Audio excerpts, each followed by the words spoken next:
We have about 15 people here in the room, and of course the online participants. So I'm glad you're taking the time.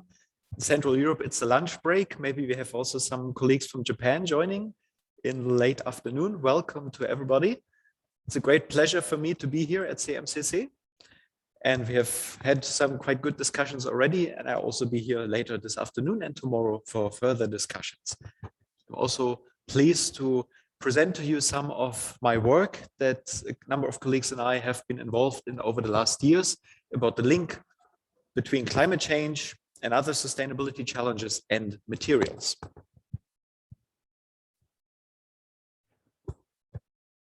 So materials are at the bottom and at the heart of providing services. Residential buildings, non-residential buildings, infrastructure, pipelines, streets, cars, all of this is made of materials. It's what we call society's biophysical structures. There's a few more chairs here if you want to grab some. So we're building these structures to provide the services to us.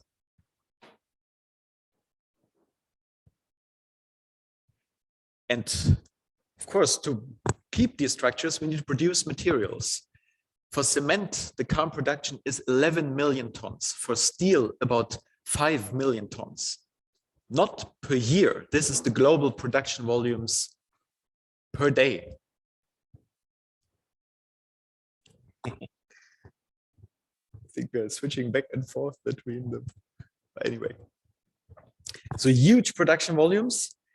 The main problems with these mass materials, steel and cement, is the impact on climate change.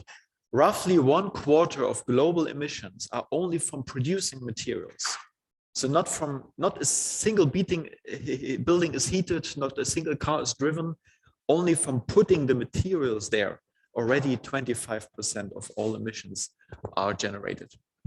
The other big problem, especially for the cement industry, is that these emissions are difficult to mitigate. We have no real technological options in place. It would be carbon capture and storage, which is not pursued in most countries. The cement industry hardly doesn't know what to do at this point. Steel has the hydrogen agenda, but also this is in its infancy. Many things have to happen until we can have a large-scale hydrogen-based steel production. So reducing material consumption is definitely an important strategy here to help save resources and, of course, reduce emissions. The challenge grows even bigger. On this slide, you see here, on the y-axis, countries by population. The wider the bar, the larger the population of the countries, and that's x-axis, and y-axis, the embodied emissions, the emissions needed to produce the materials in the steel and in the concrete in these countries. So the high-income countries, mostly the red ones, have a lot of built-up environment, a lot of material stocks. Countries like China or India, not so much. And you see all this blue background would be the emissions required with current technology to expand our urbanization that we see here, for example, in Milano, to the rest of the world. That would eat up most of the emissions budget we have today. Again, no car is driven, no building is heated or cooled. Just putting the material in place already screws up the whole climate thing with current technology. We have problems here. Another challenge next to the mass materials, steel, concrete, plastics, is the specialty materials that we need to operate all our fancy technologies. For example, all the infrastructure for having this online meeting here today. The number of elements is increasing in the technologies. The ability to recycle them is actually decreasing because many of these applications are very short-lived and the material concentrations in there are really, really small. So many of these materials have one lifetime and then they're lost to landfills. So against this background, we have these guiding questions. We want to know how many materials do we actually need for the different services? Can we quantify them? How much is it? The second question about a bit of decent living standards. How much materials do we actually need for good life? Third one, how should we go about producing and recycling all these materials? So I will not answer these questions in my talk. These are our guiding questions. And I will zoom in some of the research that we've been doing, but there's many more to address overall. Now I need to have the coming. Yes. The framework we're using it's an ambitious work because we want to really learn something about sustainability. So we have these big endpoints of sustainability. We have the human well-being on one side, and we have the climate change, the nature protection, the nature well-being on the other side. And in between, we have a whole cascade of technical steps.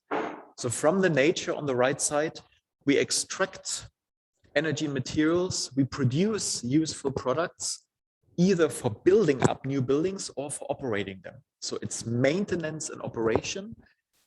And then we have the products that provide a service to us. So here we have this building, right? We have lighting, we have thermal protection, we have electricity, we have air filters. All of this needs energy and materials to operate. This provides the services to us to then contribute to our well-being. But the services contribute to well-being in different degrees. There's basic consumption, there's habitual consumption, there's luxury consumption. We want to know how the different services contribute to well-being and how they are generated from the industrial system and ultimately their footprints. The material cycles hover around. Nobody buys a lot of steel or concrete to directly use the service. It's indirect, right? We buy maybe a taxi drive or a train ride, and there the materials is in, and we have the industries that produce them and recycle them. If we understand this whole system well, maybe we know a little bit about sustainability, but we definitely don't know much about sustainability if we only look at one of these elements. And that's my and our critique of sustainable engineering, right? You cannot make a single product sustainable because you don't know how long it's going to be used, what the service will be, and what alternatives are there. So sustainability is really something you can understand at the systems level by looking at this broad picture. And I want to show you in this talk how far our group has come with modeling this cascade, but there's much more to do, I can already tell you. So we focus on these inner workings, the blue boxes, the technical boxes, and we also look at the materials in a cycle, either drawing it at a cycle here on the left side or on the right side, also as a cascade. So we have a primer production, we build the products, we use them, we recycle them, then we can feed back material in a circular economy into material production.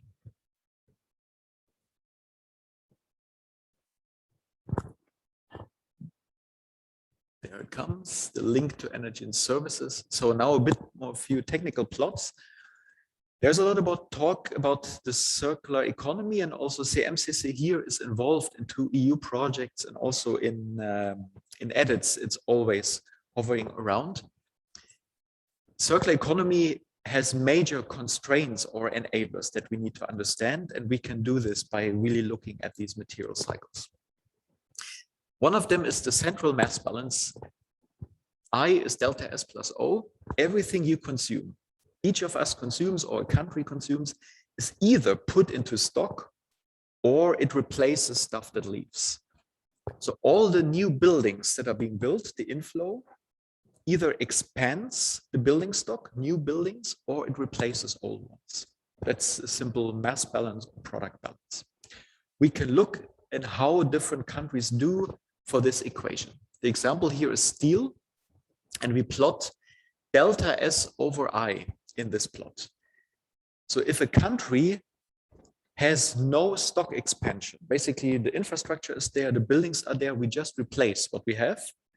Delta S is 0, so we would have countries that cross the 0 level. If a country is rapidly industrializing, it would have almost no outflow. All the inflow is building new stuff. Delta S over I should be 100%.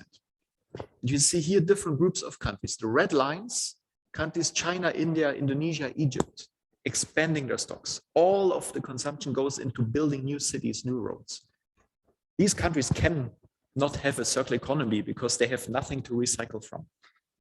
We have countries at intermediate stages of industrial and urban development, the green ones, right, where it's slowly declining. So these countries could become partially circular. Mexico, Brazil, Turkey are there. Then we have countries that have operated industrial infrastructure for more than a century. You see they go even down, some of them even to negative values. Stocks are shrinking. Japan, Germany, UK, US. So these countries have invested over decades and centuries in their infrastructure so that they can now become circular. So the race for a circular economy is very unequal, right? The countries who haven't built up their stocks cannot become circular. They first have to invest and build up their infrastructure. So that's one major constraint. The second one is the system-wide mass balance. Here, the whole industry system, all the blue boxes together, whenever we want to extract resources from the nature, we do it, we use primary production, means from natural resources. This primary production serves at the very big economy level two purposes. Again, either it expands the stock, new cities, new streets, or it compensates for losses. So recycling losses or mobile phone are thrown away without recycling. And we see that globally, most of the steel production has gone into stock expansion because overall globally stocks, cities are still growing. Every week we build a new city for 1 million people. The urban population on this planet grows by about 1 million per week. It's the same for plastics and for concrete, and only little loss. So for the circular economy, we need to do two things. We have zero stock expansion, right? Constant stock and no losses. Then we don't need primary production. But this is a vision that will never work. There will always be losses and there will always be some expansion because we need new technologies we need to develop. So we need to be careful what we actually ask for when we want to build a circular economy.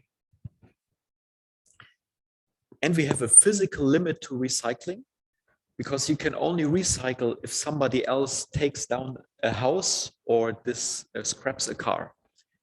And at the global level, we see this is now all materials together, the blue ones and the orange ones, construction materials and metals. The inflow is much larger than the outflow because we're still expanding. And from the outflow, only a small fraction is recycled, maybe half of what potentially could be recycled. So you see 1 billion tons of materials is annually recycled, whereas more than, sorry, this is for the EU, more than 5 billion tons are actually consumed. So there is a huge circularity gap, one could say. Now, what we want to do now is we want to zoom into individual services. Our focus is on residential buildings, living, and on passenger cars, the cars we drive. We want to understand how, not only how the materials work, but how the whole system works. So we would start, unfortunately, this is now very small in the back, but I'm happy to leave a copy of the slides here. You can look at them after. In the end, we need to know how many cars and buildings we have. This is the product stocks. And how do we do this? For a car, we have a scenario on how many kilometers people drive with a car. If you know how many kilometers you drive and you know how many people sit in the car and how many kilometers each car drives. So occupancy rate and intensity of operation. You can calculate how many cars you need. That's the first step.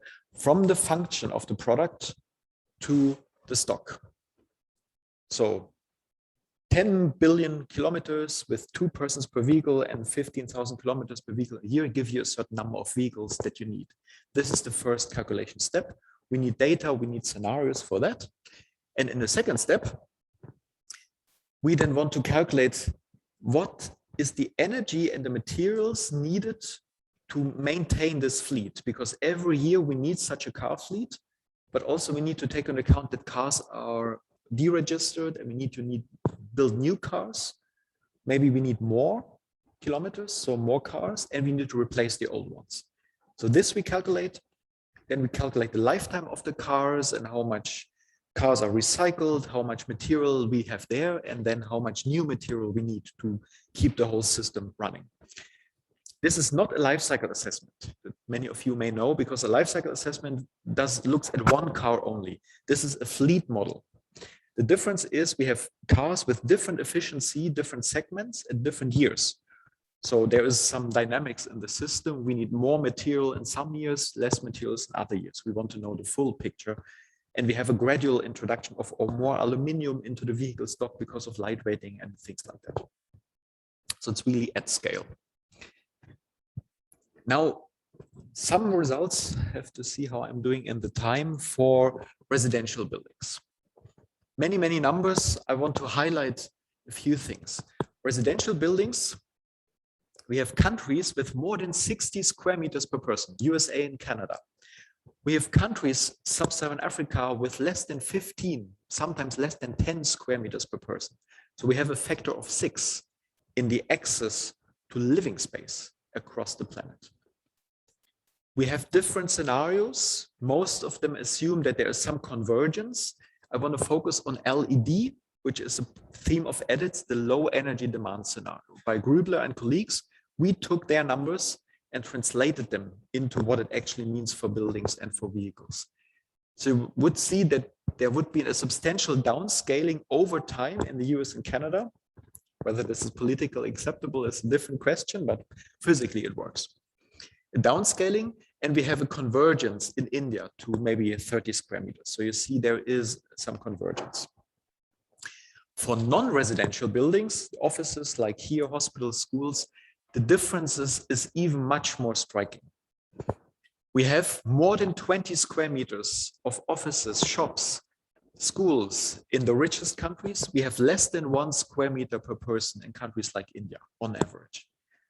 And in our low demand scenario, decent living standards here also by Grubler and al., you would see the poorest countries, emerging economies would go to 7 square meters, richest country would roughly stay at their level. So you would have a factor of 3 difference compared to a factor of more than 20 today.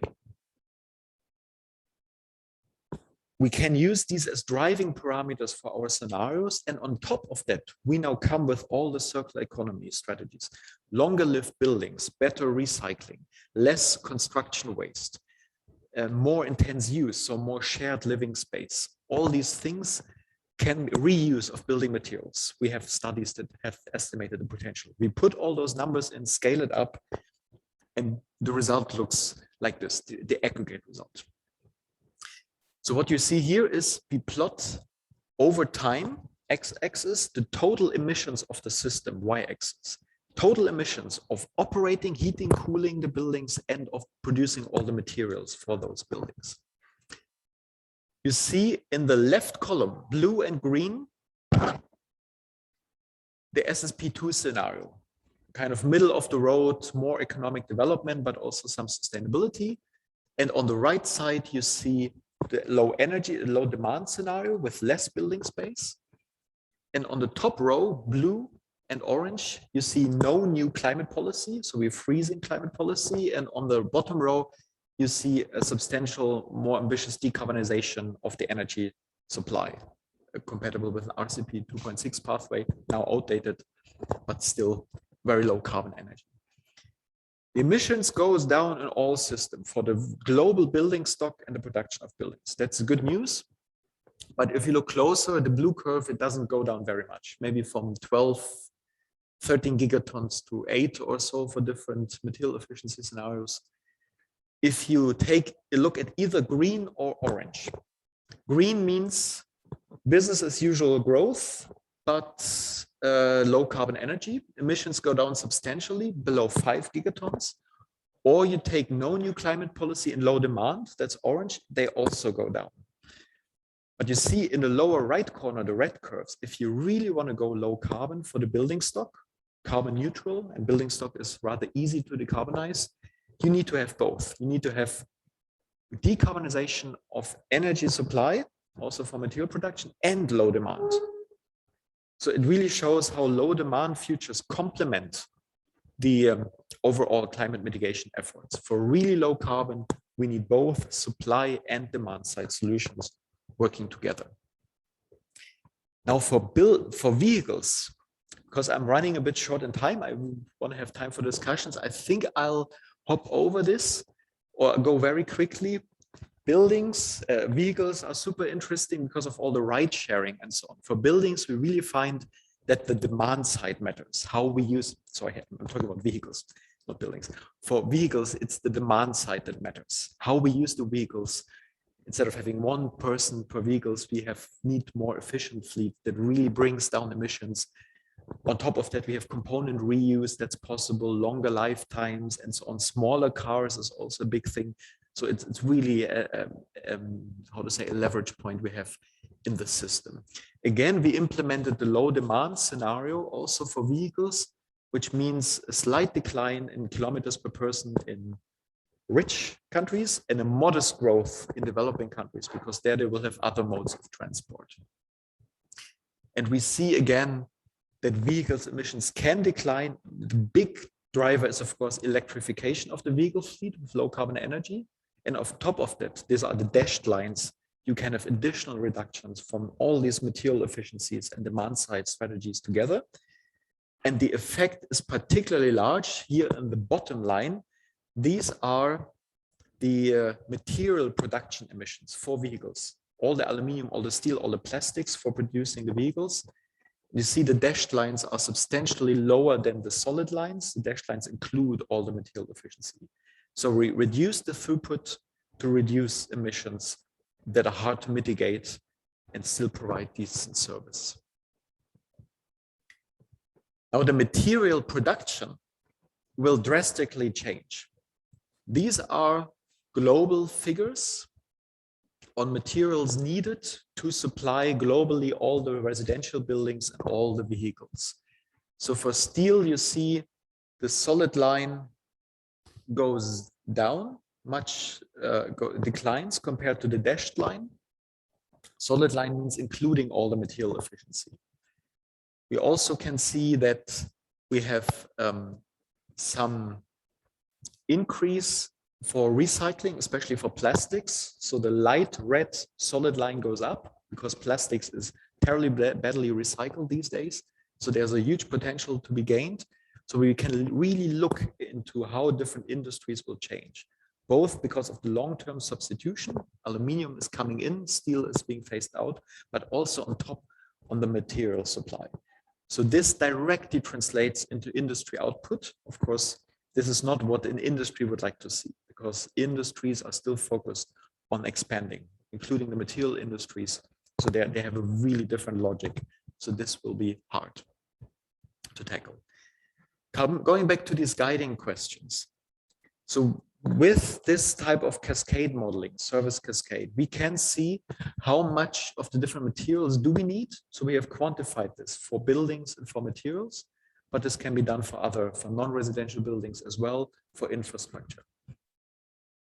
We know, at least for the low energy demand scenario, which is also a low material demand scenario, that's what we have shown, how much of the materials do we need and how this translates into carbon emissions reduction. And we see, I haven't shown too much of this, but of course our model also contains a material cycle descriptions. I've shown you the inflows and outflows, and we see the production volumes of recycling and of primary production. So we can see how a low carbon future would look like for the different materials and their industries. But of course we should go broader. The SDGs here with a big black box are the ones that have a direct relation to materials. Of course, all the environmental goals have, but also infrastructure goals, the water goal. So there's many more linkages to explore. We can relatively easily add land use or labor impacts of material supply in different regions. But this is something that also needs to be done to really show the environmental and social implications of material supply in the future and material savings. Now, looking at the big picture, we see that materials are a really important player in the global decarbonization. And now we're living in a world where energy is scarce, materials seem to be abundant. The products we buy are always there. There's always somebody who can supply something that we need. At the same time, we have really an energy crisis in parts of the world, especially in Europe. But my take is that in the long run, this will actually flip around.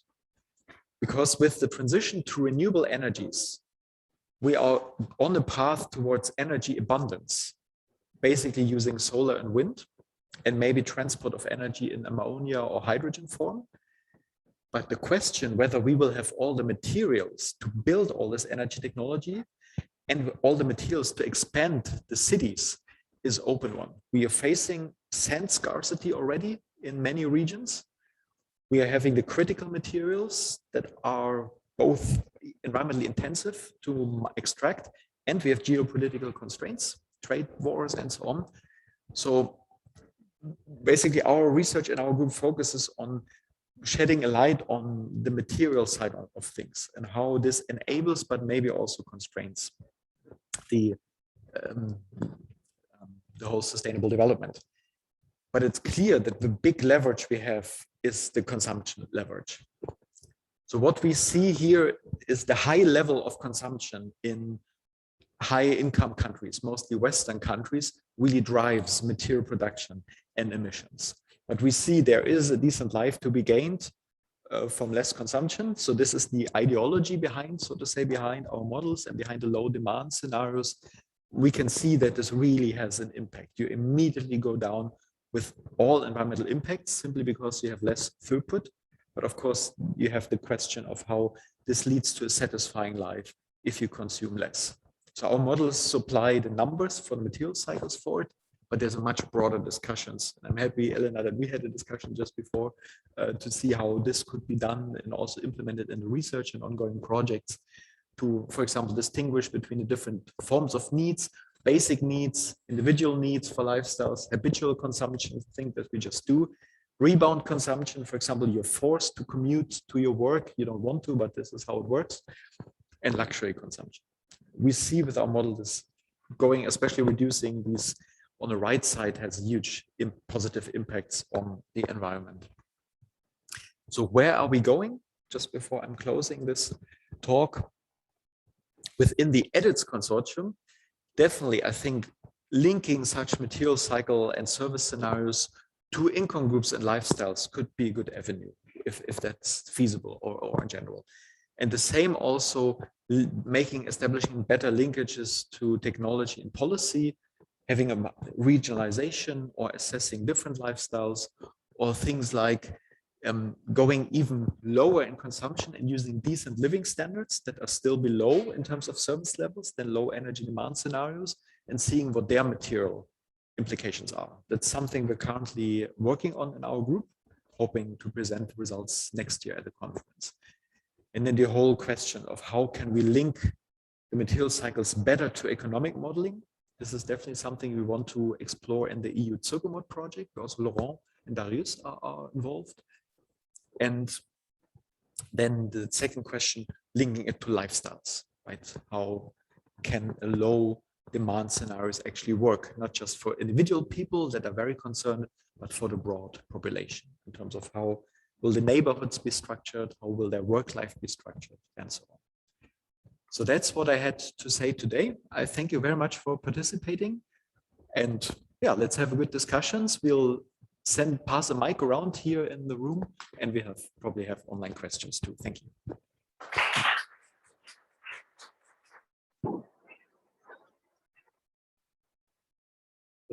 Thank you for a very nice presentation. Just before we start a round of questions, I will ask the people remote to write their question in the chat, so I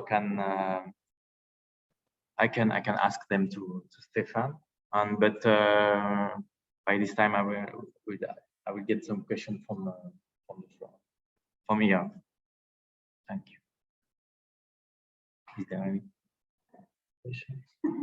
Maybe you can, yeah. I don't wait.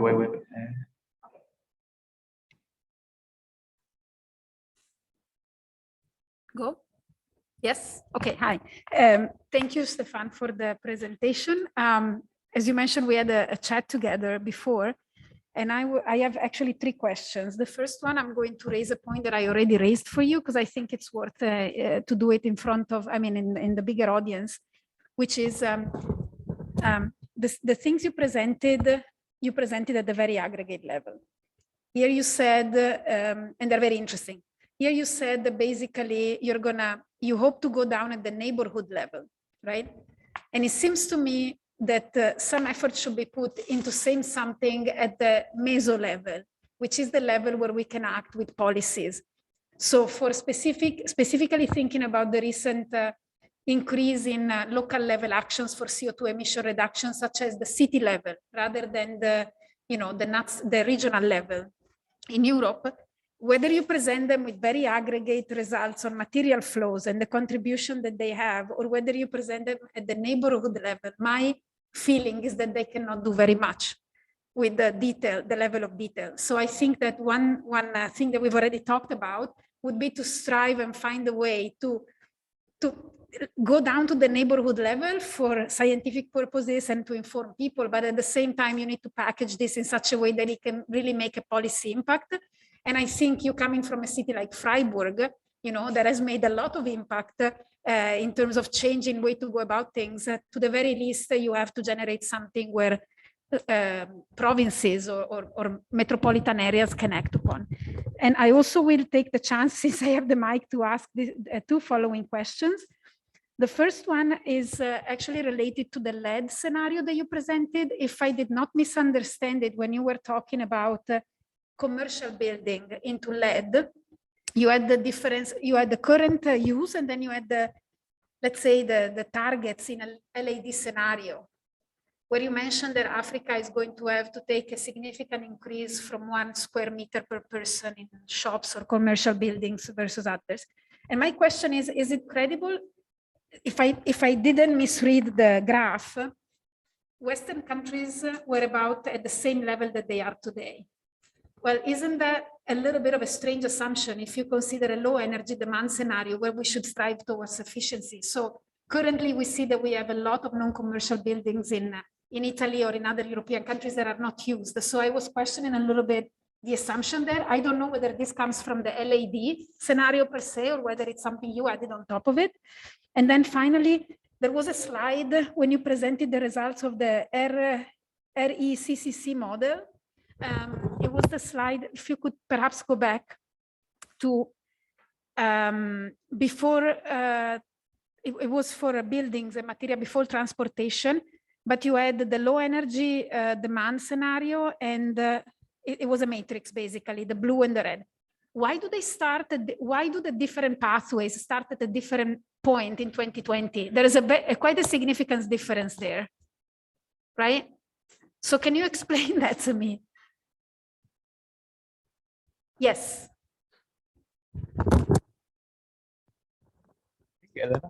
Wonderful. I start with the third question and quickly. The model actually starts in 2015. And now we have a problem because our model works with stocks. And when you change the stock curve, the inflow is roughly the derivative of the stock. That means the inflow makes a jump. So we have always at the beginning of our model that we immediately jump to new policy. We don't have a smooth transition.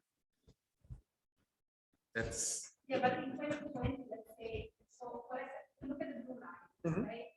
2020 is the first dot that starts like way over 10,000 megatones. yes. The orange line, which I understand, it would be non-decline. 2020, there is quite a yes, exactly. Significant. So it's another way. It's that 2020. Yes. So how far? Which one is Yes. out and which one? Well, it's definitely we are on a growth path still. Yeah. The reason is LED scenarios lead to lower demand very, very quickly. So that's why basically there will already be much less construction in very early years, which is not very realistic. I agree, and that triggers the difference. The other question, I think this is very interesting for scenario formulation. Isn't it a bit arrogant to say the Western countries keep their relatively high level of consumption? Yes, of course, the emerging economies can have a bit more. I mean, the main argument here is that we have this lock-in from existing buildings. If we were go to lower level, it means that in a city like Milano, there would have to live 3 times more people. Then you would have a reduction of floor space effectively. Because the buildings you have in Milano, most of them will still be here in 2050. The buildings are very long. So the question is, how can we use them more effectively? Here we have a good example of reuse. So the main logic is that these stocks, we have the building stocks, they have this inertia in the system. They change very slowly. It's essentially a way of being realistic. But if you have a different ethical perspective in terms of decent living standards or sufficiency, those scenarios or changes will not be sufficient. Follow up on this too. So if I understand correctly, I totally see, I didn't think about the lock-in, but at the same time, if you have to reduce demand, probably part of that stock is not going to be used. So there is perhaps a policy question that doesn't show up in the numbers, which is what is the utilization rates of the 20 square meters that you have per person in different regions of the world, number one, and two, perhaps it's simply easier to abandon such buildings, because you told us before the maintenance is actually a huge part of what it is. So I think, I mean, that type of perspective, I think would be really interesting.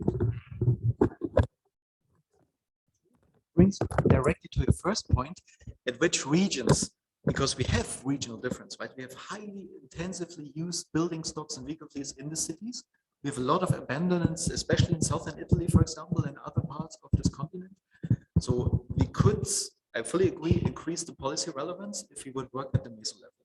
Scientific understanding at the micro level, right? Neighborhoods, lifestyles, how does it look like to be climate friendly, material friendly? But policy leverage we should scale up, and then we would see these differences. And then it is definitely a good option to introduce abandoning building stocks, because it helps save the energy. Material is still there. So it would make it more realistic and potentially more policy relevant. Point of view of economics, existing buildings are a sunk cost, which sometimes which you should not factor into your current decisions, right? You should not be bound to that, and you should also consider. I mean, I'm not saying it makes sense economically. I'm just saying that we should be talking about that.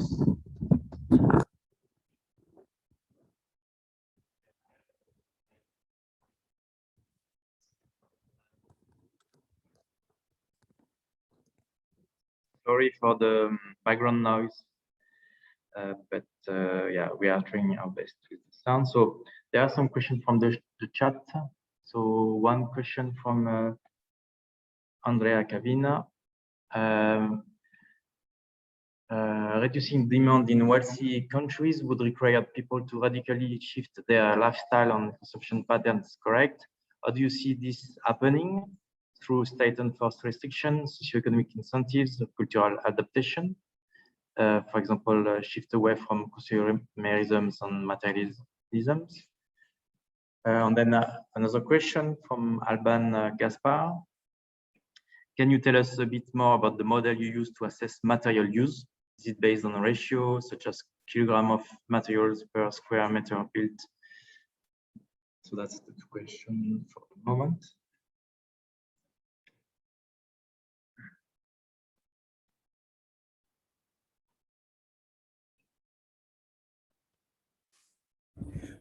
Thank you. So first, the question on the modeling, it is actually quite simple. We have a lot of data, but the way we deal with the data is rather simple, right? We have these kilometers, it's all physical, kilometers of vehicles, square meters of buildings. We calculate the stock and the flows, how many buildings and how many new buildings, and how many old buildings or old vehicles. And then we have so-called archetypes. Archetypes are descriptions of typical buildings, like a typical single-family house, a typical mid-sized car with different sub-options, more aluminium, or the building can have more wood. So we have many levers to play with, but essentially it's really just a kilogram per vehicle and kilogram per square meter of building. But then we have different options that we can play around, but there's no endogenous decision making. So we would sit down and say, let's make an aluminium intensive vehicle scenario. Let's make a wood intensive building scenario and see how it plays out. So endogenous decision making or more endogenous decision making is definitely something one could do, but this is at the moment more explorative. And then we have a material cycle model that computes the impacts of producing the materials in the new buildings and of recycling. And the logic is very simple. Everything that's available at decent quality is recycled. So that's an optimal recycling scenario that we have in here. And the first question about how we can achieve, I think this is a question for everybody, right? Because we have so many different disciplines involved. And at the same time, we are only scientists. So we definitely can neither predict the future nor have the authority to say how it would work. But my quick answer is we need everything, a combination of everything. And different cultures will have to find different solution. But I think what we can say as scientists, we are in a really urgent situation. There is a large environmental crisis going on. And we have a choice whether we want to proactively change towards a low carbon future. And we know this includes supply and demand side, or whether nature will force us to do so, simply speaking. And the sad thing is that the first people who will be forced by nature to change their life are not the ones in our network, right? These are the poor people. We know this now from Pakistan, the flood catastrophe and so on. So this is the sad thing. So there's some responsibility for us in a high income countries to look at both supply and demand side with many leverages we have available, including all the ones that you mentioned. You have a question in the room?